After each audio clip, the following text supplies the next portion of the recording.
মেয়ে ঘরে থাকলে ভালো, বাইরে গেলে খারাপ। বর্তমানে কাজে ছেলে মেয়েকে আলাদা করে দেখে না।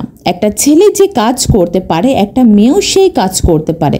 একটা সময় ছিল যখন বলা হতো মেয়ে হয়ে কিভাবে একটা ছেলের কাজের সাথে নিজের কাজের তুলনা করে। তবে এখন একজন মেয়ে নিজের ইচ্ছার পেশাতেই চাকরি করছে। মেয়েরা দেশ শাসন থেকে শুরু করে নানা চ্যালেঞ্জিং পেশায় যুক্ত আছে।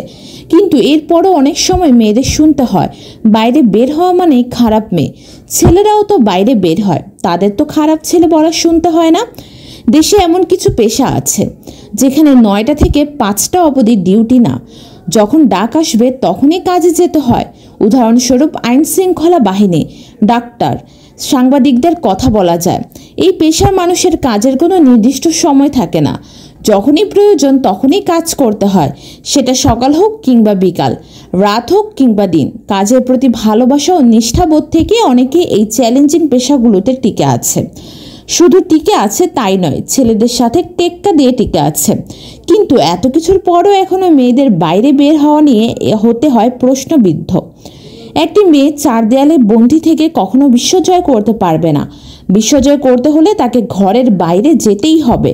তবে সমাজ তো আর সেটা বোঝে না। সমাজে কিছু মানুষ আছে যারা মেয়েদের ঘরের বাইরে যাওয়াটা মেনে নিতে পারেন না। তাদের কাছে মেয়েদের এই বাইরে যাওয়াটা হলো স্বেচ্ছাচারিতা। মেয়েরা তো কাজের উপর নির্ভর করেই ঘরের বাইরে যায়।